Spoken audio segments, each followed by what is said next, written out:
Hi, this is Dr. Emmett Miller. Welcome to today's presentation, Deep Relaxation, Guided Imagery, and Self-Healing. Here's how to make them work for you. And let me just start by thanking everybody who has helped to make this show possible by your wonderful donations. And remember that when you purchase the audio, video, and written material that we have at shop.drmiller.com, and all of that, those are all donations too. So thank you for your help in whatever way you choose to share it. Today, I'd like to present you with an amazing set of powerful tools that I have come upon and developed. The goal of these mind tools is to help you create relaxing, healing, and productive states of mind, and to use them to create the health and success that you deserve to have, to become the person that you came here to be, to remember the truth of who you are, the power that you have within, and to intentionally focus that power to create the world and the life that you truly want to create. I know that it's very popular to feel helpless when you look out at the world and to say, oh no, why bother trying? And of course, I'm working to let you know that even though the world has worked for many years now, at least a dozen years or so, to create a state of learned helplessness in you so that they can continue to operate your world while you buy their useless products to deal with symptoms and their useless and harmful candidates to not even deal with the symptoms. But we have the power to change all that. But before we can use that power, it's very important that we know that we have it.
So I'd like to offer you some tools that if you're interested in having that power to change the things that are happening there, the punishment that's going on, the cruelty that's going on, the suppression of human beings, the trafficking of children, the domination by the millionaire, billionaire class.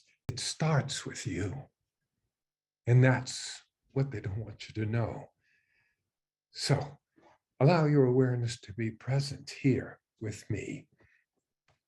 And I want you to imagine that there can be a world of love, of joy, of peace, of success, where people care about each other and they are guided by deep principles and high spirit. where people join together and overcome this ridiculous polarization that we've been trained to join in, to avoid those who don't understand that we are all one. And I can't call you names without calling myself names. That my abuse of you is my abuse of myself and abuse of that which we all share. If you can imagine that there is such a world, then you can begin to create it. But first, you must be aware of what you want. You want healing? Okay, what does healing look like? It's not just getting rid of pain, because you can get rid of pain and trade that in for alcoholism. I want to stop drinking. Well, you can get rid of your alcohol drinking. How about some opioids? Maybe that. Want to get over opioids? Join a cult. We've got symptoms. Boy, I got a million of them. But if you really want something that is real, that is caring, that is beautiful, that is heartful, that is spiritual, that is meaningful, then you must be aware of that which you want. We'll talk about how to do that in a little while. You will then learn to enter a state of mind that gives you access to the incredible tools that you already possess within yourself to reprogram your mind and your body, and then to activate the change that you want. You will learn how to consciously guide your mental images in such a way that you can rewire your brain, Remember, when I started teaching this in the 1970s, people just said, how ridiculous. Everybody knows you can't grow nerves. Well, this has been absolutely proved at this point. And how do you do it? You do it by focusing your attention and holding in mind the image that you want.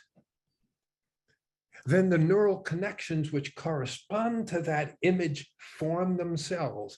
Repeat this, and those connections become stronger than the old connections. The old pains slip away, the confusion slips away, the bad habits slip away, and what emerges is the person that you truly are, the person that you came here to be. And in the process, you create the emotional and physical changes of healing that you want, and also the optimal performance that you want.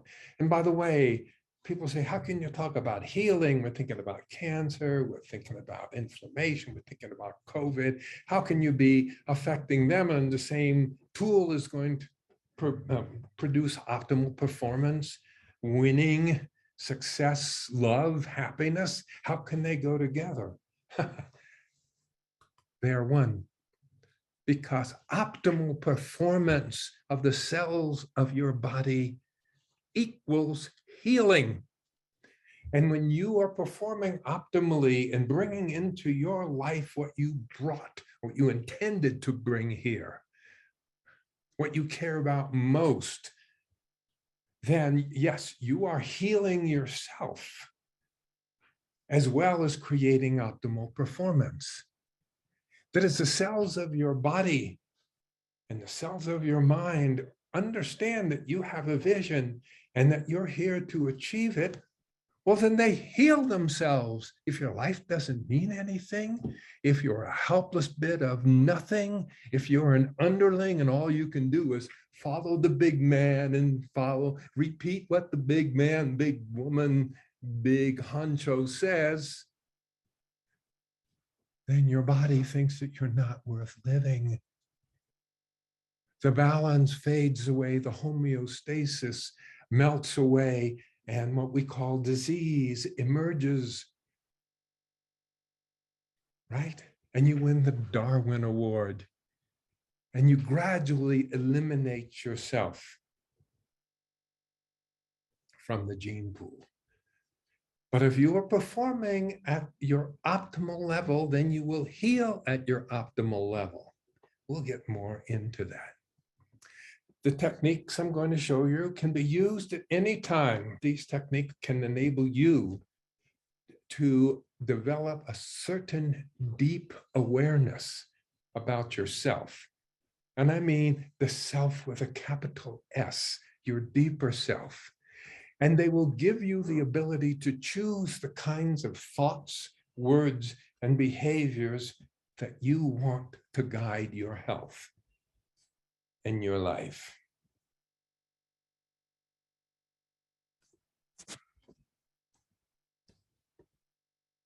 All right, big words, you say.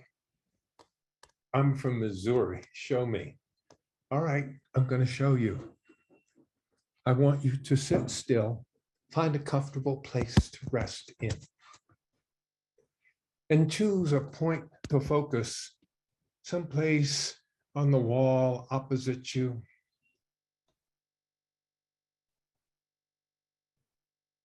on the ceiling, wherever you may be if you're lying down. And I want you to focus on what is really the truth. Become aware that at this moment in time, there's no other place you have to go. There's nothing else that you need to be doing. And there is no problem that needs to be solved at this moment in time. And therefore, you can give yourself permission to relax. As your body relaxes, you come more and more into the present moment. All tension in your body comes from the reaction in a deeper part of your mind, your limbic system, what I call your monkey mind, your monkey brain. It doesn't realize how safe you are. It still thinks it needs to worry about yesterday. It thinks that it needs to be embarrassed about something, or to feel ashamed of something, or to feel guilty about something, or to be resentful about something. And that produces a tension in your body. And it produces the unnecessary thoughts that enter your mind. Take a deep breath in as you let it out. Let go of all that tension. Let go of those unnecessary thoughts. They're not real. They're just ghosts passing by. Don't grab onto them. They're just ghosts passing by, like leaves blowing by the window. Relax into the present moment, because this is the only moment that really exists. There is no past and there is no future. Not 1 second of the past can ever come back again.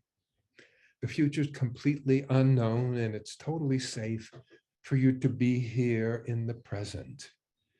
Take a deep breath in, and as you let it out, be aware of that truth and let yourself sink down deeply into that quiet spot. After you breathe out and before the next breath begins itself. And imagine that you can go deeper than all these distractions. And that as your body relaxes more and more deeply, you can begin to approach your true self, which is ever changing. It is a living being that is always growing. And yet you can find it in every moment.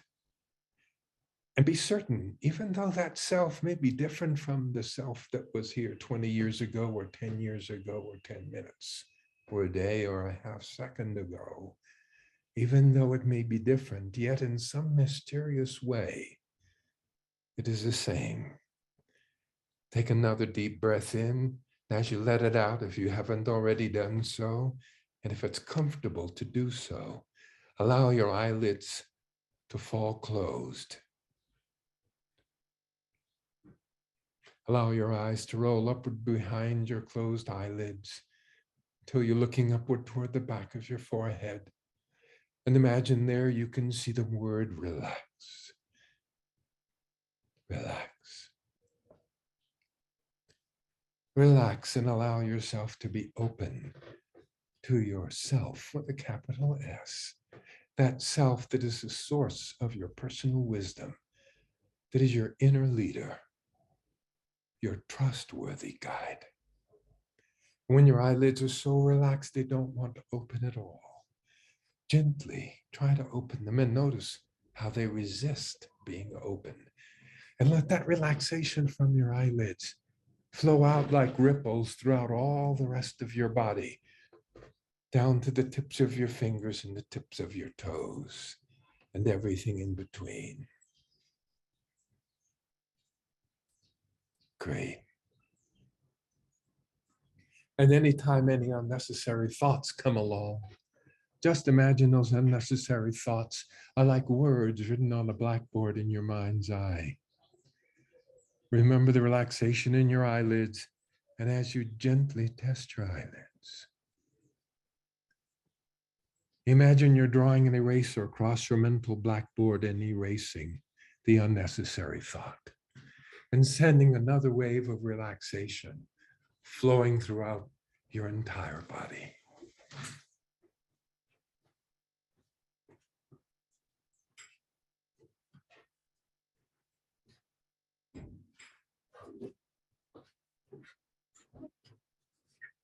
Deeper and deeper, deeper and deeper into the present moment. And now become aware of the sensations within your body.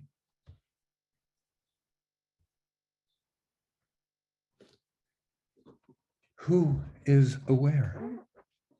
And just let that question echo within you. Who is being aware? Imagine with each awareness, you're spiraling in step by step, inching closer to your center, the balance point of your mind, body, emotions. Become aware of whatever emotions you may be experiencing at this moment, and be aware that they are in the constant process of change. And wonder, who is being aware of all these changes? And be aware of the thoughts that pass through your mind. And from this place of experiencing who is being aware, ask yourself, who is this that is being aware? Spiraling in more and more toward your center. A place of peace and calm in this moment. Be aware of a feeling of lightness in your body as if you're floating on a magic carpet. Float on your magic carpet of relaxation and imagination to a special place far away from anything that could ever disturb you. A place of calm and peace.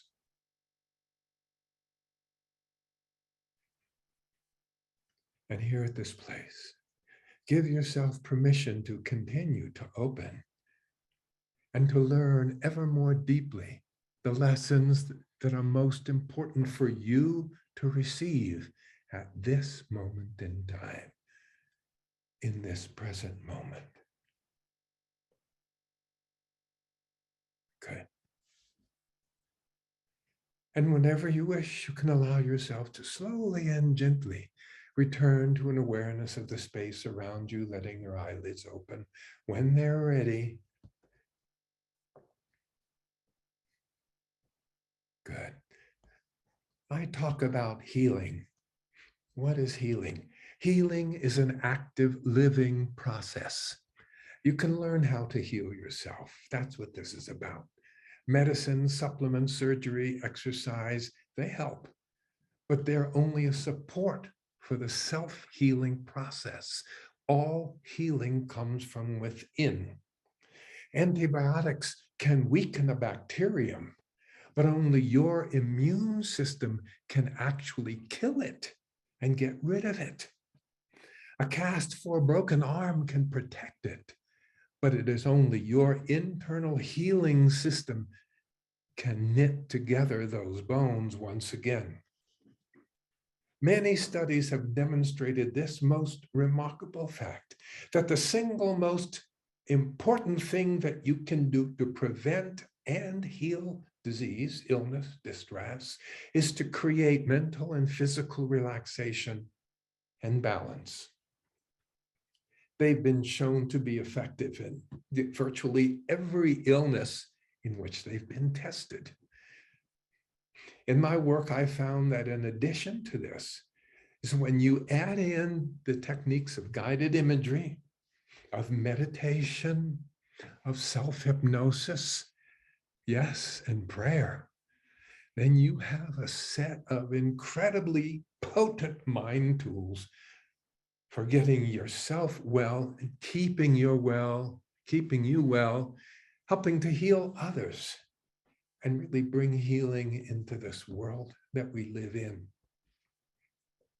Now, we all have some basic idea of what healing is. I say healing is really wholeness, becoming more whole. It's an ongoing process, like the ongoing process of getting to know yourself more and more deeply. Maybe once or twice you've had a cut. It bled for a while, but soon it closed up and the skin closes and you're not losing blood anymore. You're now whole and you say, I've healed. Or maybe you've had diarrhea or been sick in some other way and you just couldn't think, you couldn't be interested in anything, you couldn't enjoy anything. But then gradually you got better and boing, you're whole again. That's healing. That's wholeness. So wholeness then at the physical level, and that of course is one of the simplest places for us to be aware of it, involves the healing of wounds, inflammation, excessive tension in the body, hyperstimulation, and so forth. Becoming whole goes on to the creation of a sustainable lifestyle that affords the body a certain diet, a certain set of exercise that you do on a regular basis, the avoidance of certain toxins. All those kinds of things allow a body to be more whole. For wholeness is healing virtually by definition.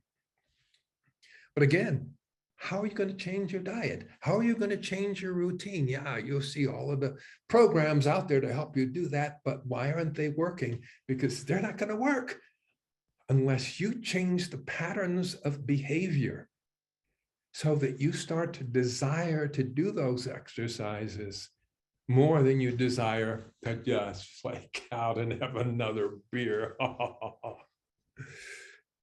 There's wholeness at the emotional level, which means the calming of excess emotions, passions, anxieties, fears, resentments, etc., lust and greed, jealousy, all of those. Instead, providing regular opportunities for yourself to experience safety, peace, love, and joy.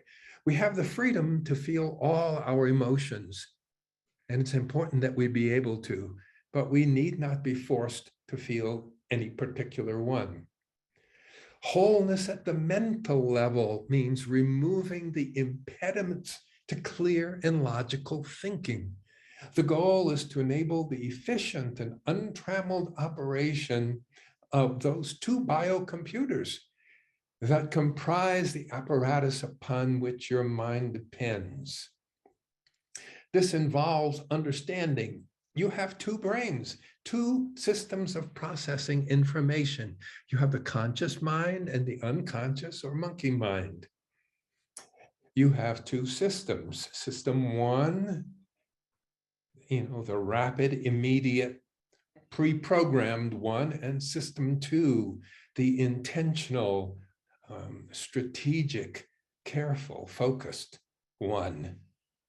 You need to know that you have these two, and the system one is always unconscious to you, that it is the source of the stress that is inhibiting the healing that we want, and that by lowering that level of stress at that level and overcoming the vast amount of disinformation you're exposed to on a daily basis, you gradually begin to produce true healing there at the cognitive level.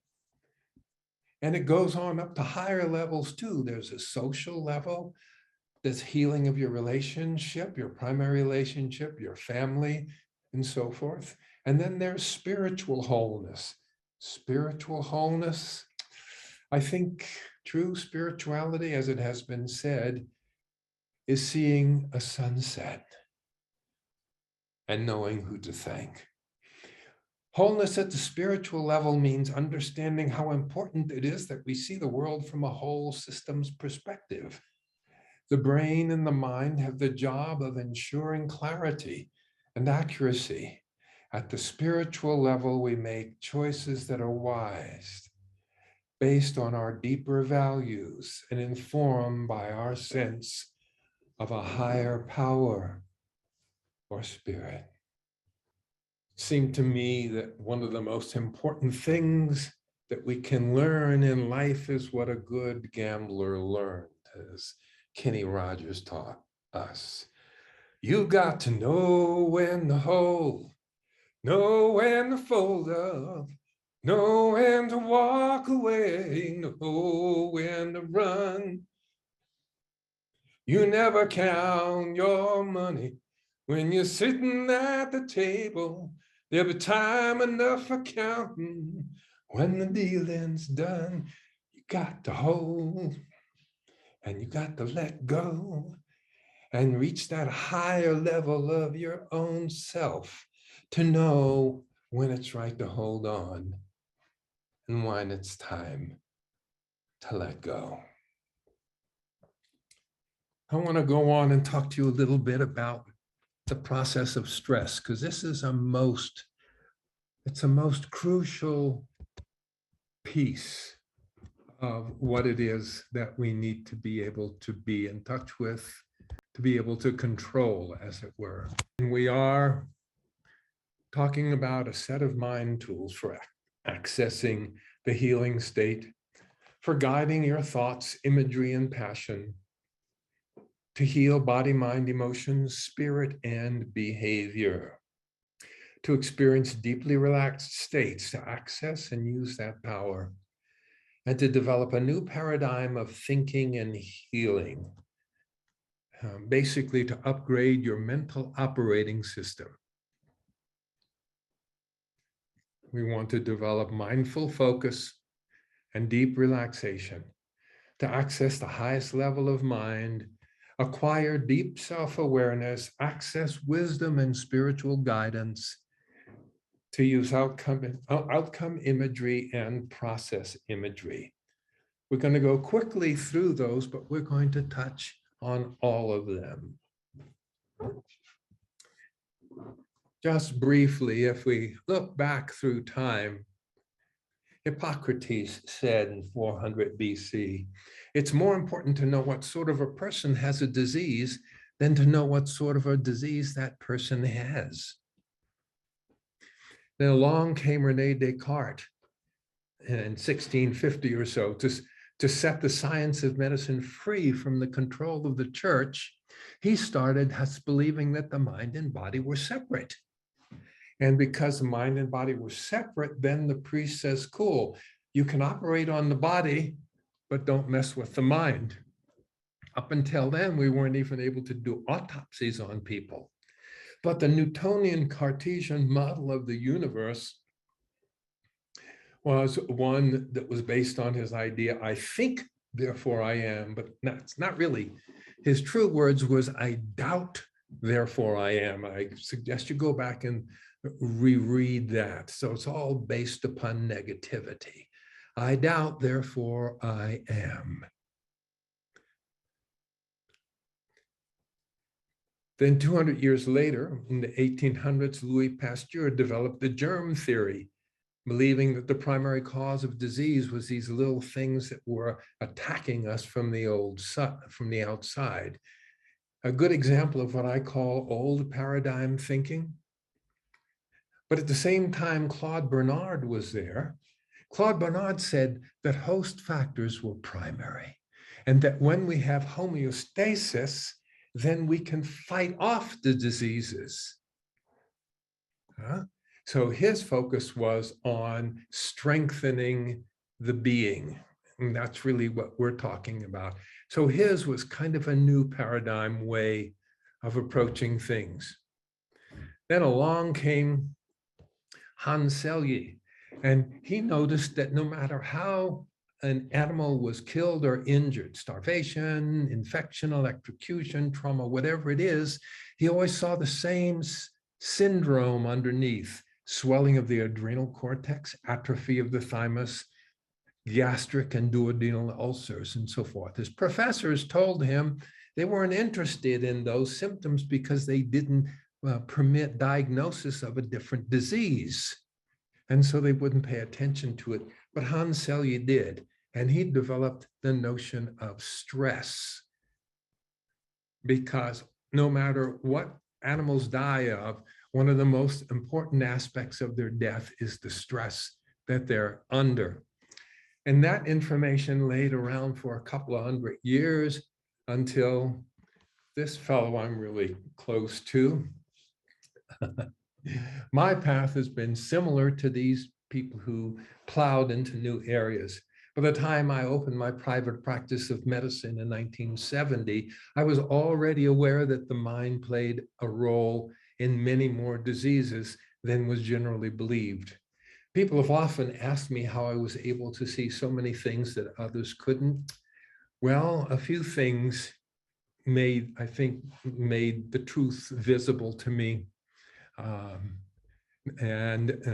think that had to do with my growing up in a multicultural environment, that I was already a scientist and a mathematician before I went into medicine, that I had studied computer programming, and that metaphorically, it enabled me to see the similarities between the digital computer and the human brain and mind, particularly our relation with the unconscious. So therefore, it made it possible for me to see the incredible importance of having an integrative medical practice, to create the tool we call guided imagery nowadays, to focus on the use of stress management to heal and prevent disease, to introduce mindfulness into medicine, and also the use of meditative techniques. I had reached the point where I felt I knew enough to write a book on it in 1972. Title of the book is Selective Awareness. You can find it on my store, on my on-site shopping spot, shop.drmiller.com. It's called Selective Awareness.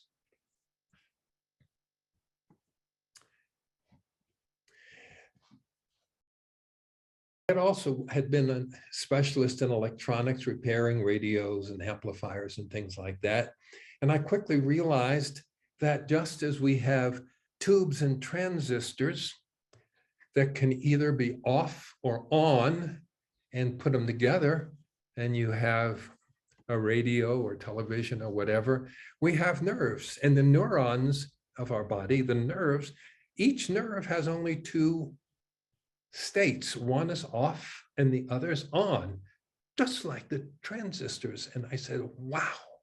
And then I began to realize that just as you put together a network of transistors and tubes and other items like that, so too, what's going on in the human brain and the human mind is a network of neurons, a neural network. And the results of the patterns that and the processing that goes on in these neural networks, then that provides the information which impacts the behavior of the organs of the body and impacts whether they are being sent signals which enable them to grow stronger, or whether they're receiving signals that cause them to become less healthy and less well. And for instance, if I, let's say, use a state of hypnosis and I measure the temperature of your hand, and I imagine you, or have you imagine caressing a child and thinking of love, then that hand will receive more blood and will become warmer. If I have you imagine that you are using that hand to strike, hurt, or kill somebody, that hand will become cold. It will have less blood. If that hand is injured already, then it will heal more slowly. Whereas if you imagine caressing that child, your hand will heal more rapidly. This is very simple, but the same thing happens in a very complex way. Now, most of what I'm teaching you today are the things that I taught back in the early 1970s. So I want to tell you that the tools that we're working with, that I use in much more complex ways, and that's what we deal with in the other webinars that we have every Thursday, not every Thursday morning, but Thursday morning once a month. And what's at the top of this neural network is your thinking part of your brain, particularly the prefrontal cortex. Healing then is balance. That balance is created by how we're thinking about things, about the level of tension or relaxation within. Healing is balance, harmony, coherency, all the parts of us working smoothly together. If they're not, then there's conflict, dysfunction, stress, and the chemicals of stress that inhibit healing. What is stress? What Hans Selye taught us is that stress is the non-specific reaction of body and mind to a perceived demand. Stress is not something that happens to you, it's something you do with what happens to you. When there is an alarm, a threat, a conflict, stress goes up, blood pressure goes up, heart beats faster, blood clots more quickly, the muscles of fighting and the anti-gravity muscles become tense and active, digestion goes away, and so forth. You resist with stress until your system figures out how to deal with the situation, and then this generalized stress goes away. You see a rhinoceros, you have a lot of stress, you're running, you're screaming, and you're thinking, and then you climb a tree, and as you climb the tree, you see the rhinoceros is not able to climb the tree. You keep climbing, but your stress becomes less and less. Then, once you've climbed up into the tree, you relax. You've done that when you've almost been in an automobile accident and you pull off the road for a second, you go, wow, that was close. That's called the recovery phase. The stress cycle consists, therefore, of two parts, the reaction and the recovery. Now, in the world that we grew up into where our system evolved, those type 1 stresses were finite, short-lived. The demand was from an easily identified source. They were present. The demand's not what's going to happen next week. And they can be resolved by responding immediately. That's why your blood pressure goes up immediately. But those things didn't come along all the time, once every day or two, maybe several days or a week before another stressor would come along. So yeah, you would have stress, but you'd recover. You'd have stress, but you recover. So you'd have this two-way cycle, and that kept an overall balance. But in 21st century stress, there's a different pattern that takes place. Computers are often the source of it. The stresses we have now, they're all future oriented. It's not something that's going to happen like the lion's going to jump on you in the next 5 seconds. It's whether or not you can pay the mortgage, or if we're going to stop that fool who's starting a war over across the ocean right now. They're intangible. You can't reach out and grab him by his neck and say, listen, we want a different kind of the world. And either you do it or we'll put you, you can't do that. Social stressors, not physical ones. There's no clear response. Therefore, the tension accumulates. It accumulates more and more and more over time. And then soon we reach the symptom threshold. Then we begin having trouble sleeping. Then we begin to feel the tension. Pretty soon it builds up to when we have headaches. Pretty soon we're feeling frustration and anger. Then we feel more insomnia. Then our allergies begin to kick in. Then we have infection. And then we have a heart attack. Then we have cancer, on and on and on. And all of those things, these are all the things that we deal with in traditional mainstream medicine. They're all symptoms. The only cures that medicine offers are surgery. If you have a cancer, the surgeon goes in and cuts it out, you have been cured. I mean, your body still has to close that wound. I've seen people whose wounds didn't close for weeks, months, and years because of the anxiety that they had about the original illness or about the cut, about the wound from the surgery. And by working with them for an hour or two, the wound closes. But still, surgery goes a long way to actually being a cure. So the health of the body, the management of the stress so it doesn't produce illness, is what the brain does. So to maintain this wholeness and healing, we have to differentiate ourselves from the external world and say, yeah, that person may not like me, but that's their problem. I'm going to enjoy the movie. To maintain and restore balance within and in relationship to the environment, that's our challenge. And we do it through these neural networks that we have inside. And when they're in balance, then we have the kind of coordination that makes beautiful music.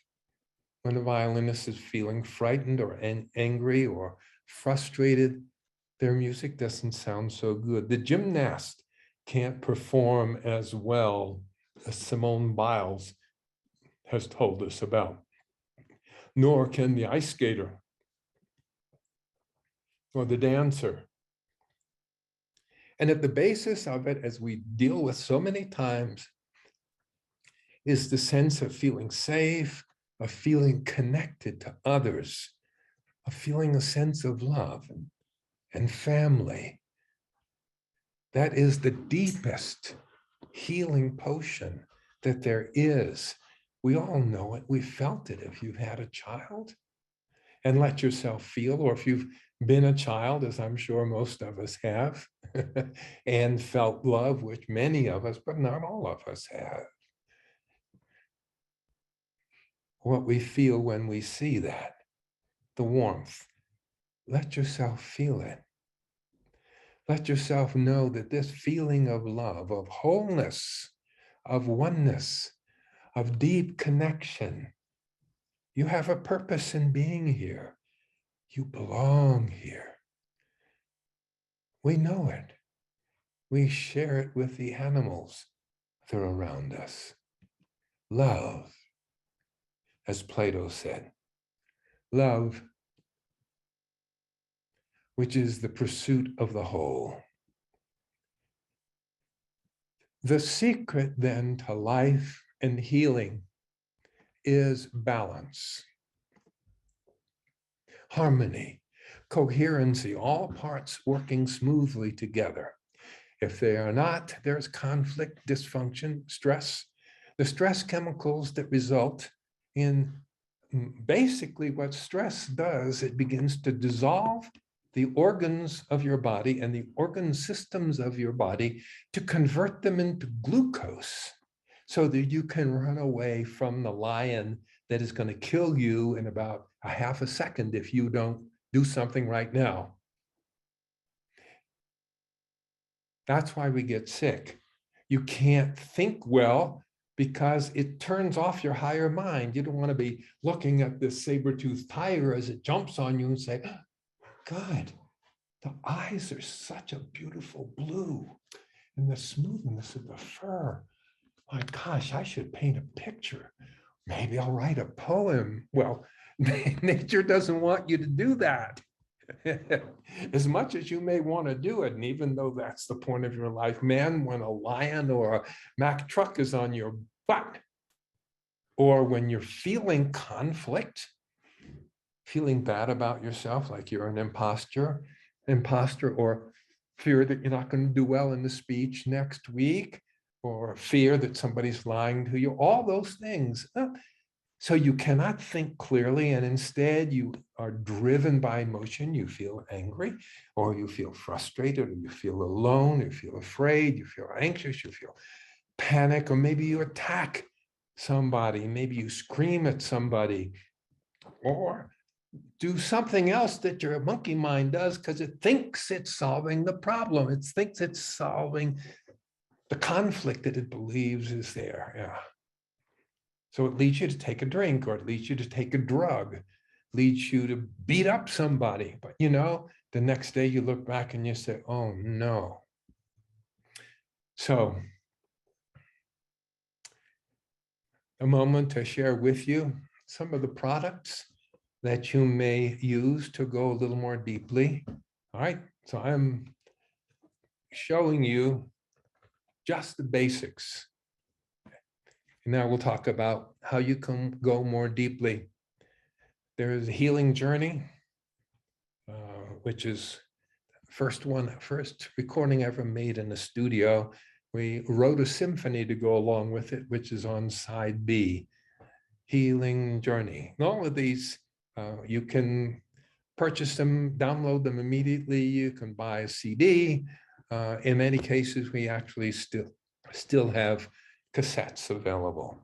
Letting Go of Stress with New Age music pioneer Stephen Halpern. Letting Go of Stress, the most popular stress management tool of all times, 4 different techniques for reducing stress.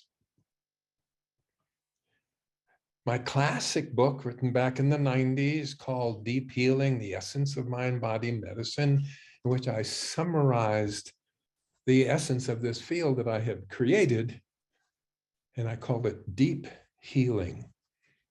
You can get an MP3 download of my reading it. Also, go a little more deeply, a deep dive. You can get the book, you can get Healing Journey, you can get Abolish Anxiety, Easing into Sleep, Letting Go of Stress, and a number of different CDs or other products.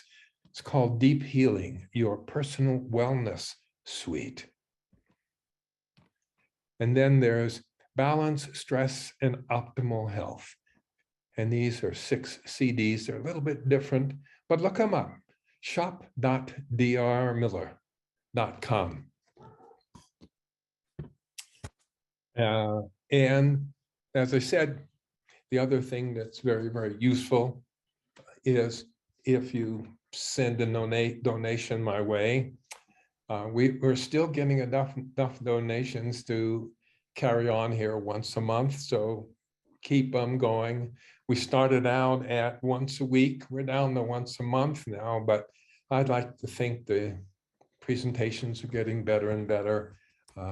And I know that the quality of the information is extremely high, but you got to practice.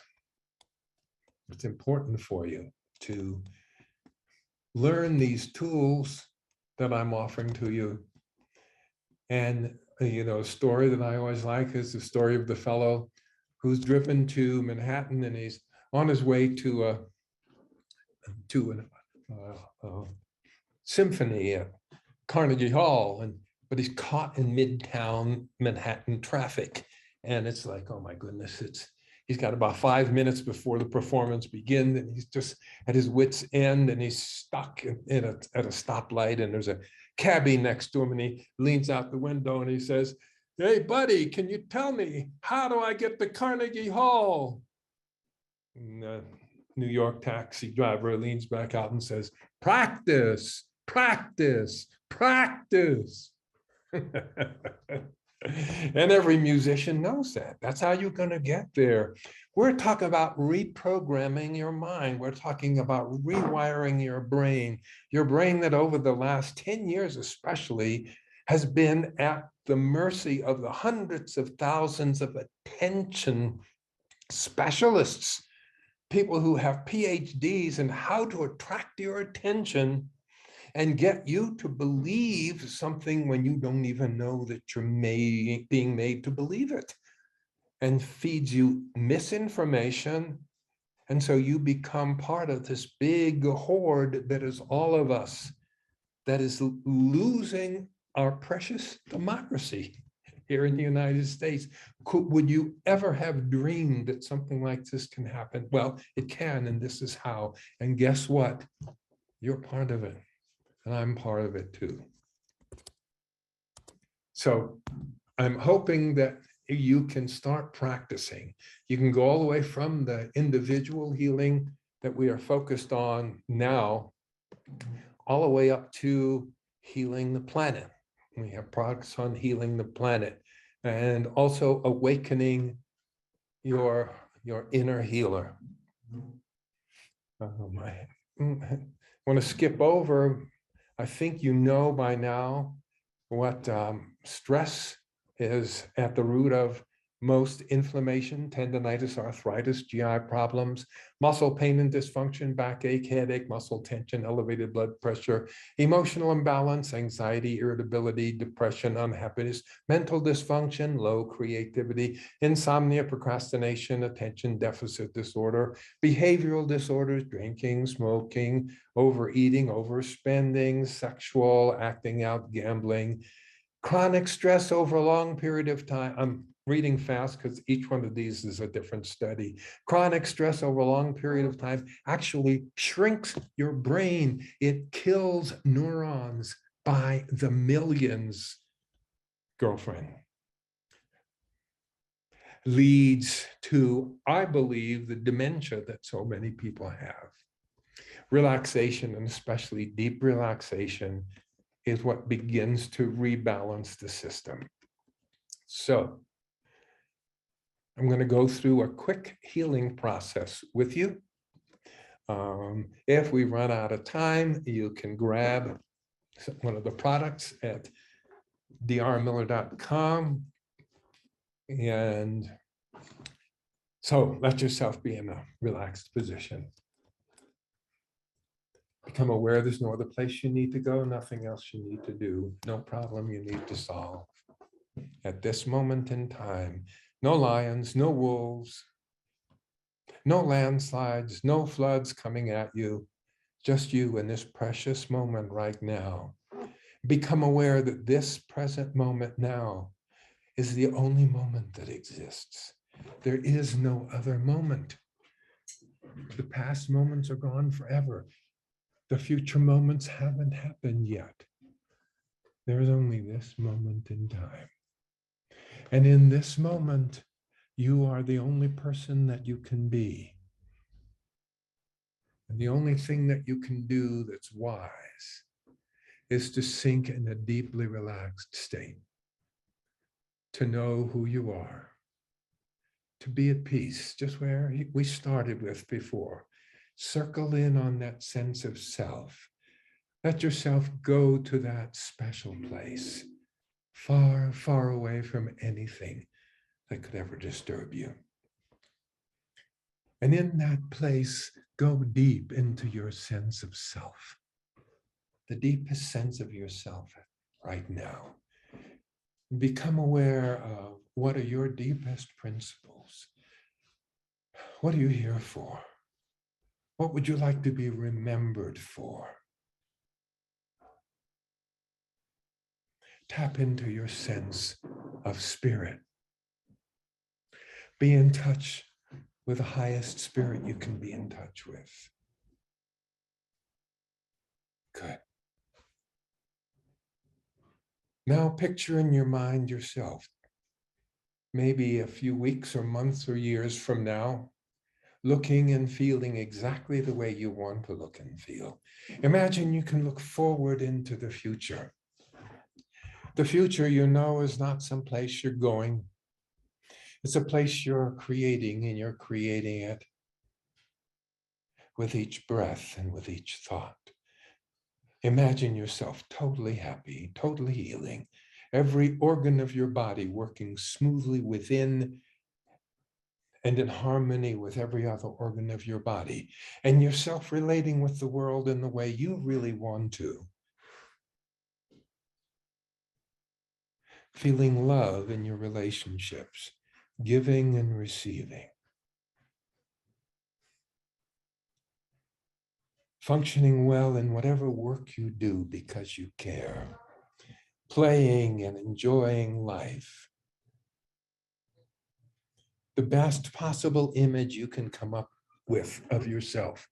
See it visually as though you're watching a video of the future. And then step into that image and become that person. And notice how good it feels. Let yourself feel it emotionally. Feel the joy. Feel the inspiration. You felt that before in the past? Think of one of those sacred moments in the past when you felt wonderful, an epiphany that you had, when you felt free and strong and joyful. Feel it again. It lives within you. Be this person. The more strongly you can feel it, the more joy you can feel, and the more you let yourself know deep inside, this is the person that you really are.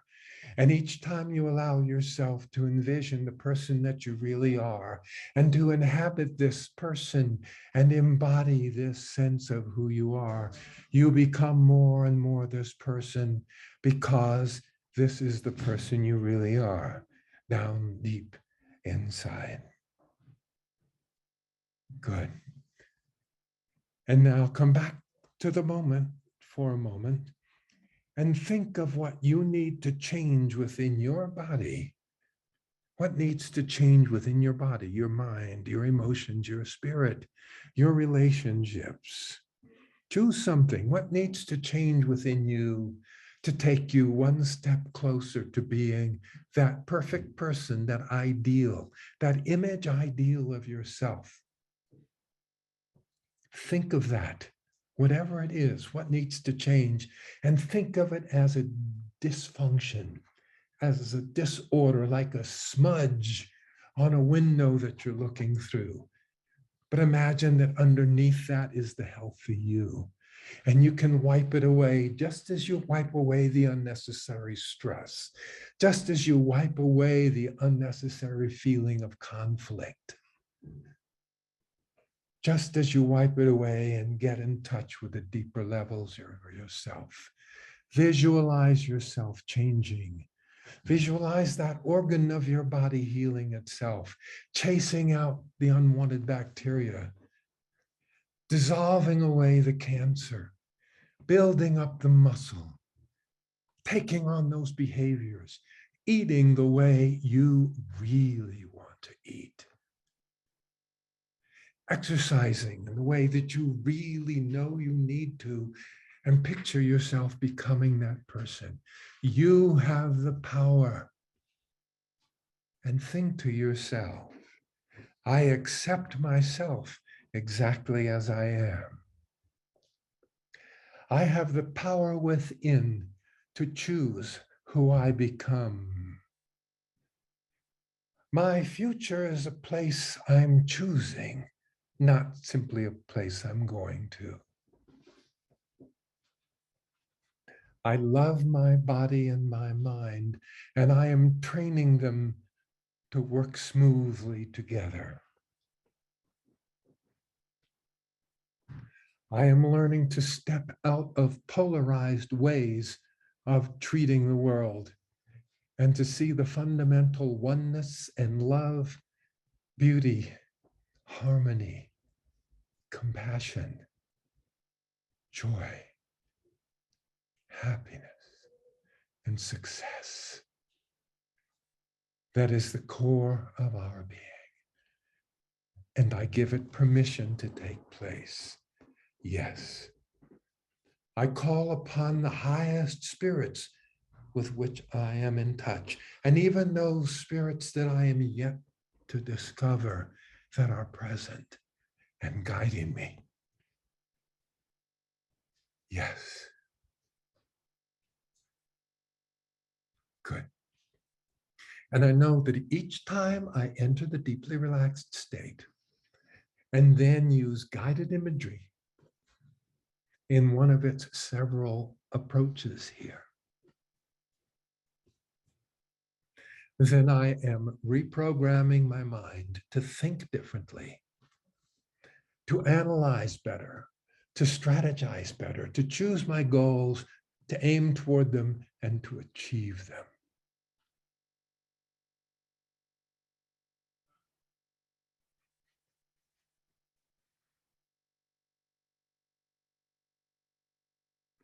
Good. And now, gradually, when you're ready, allow yourself to return back to this place of calm, comfort. As your eyelids gently open, but only when you're ready, simply allow the colors to come in before you begin to try to define anything. The colors, the shapes, the movements around you.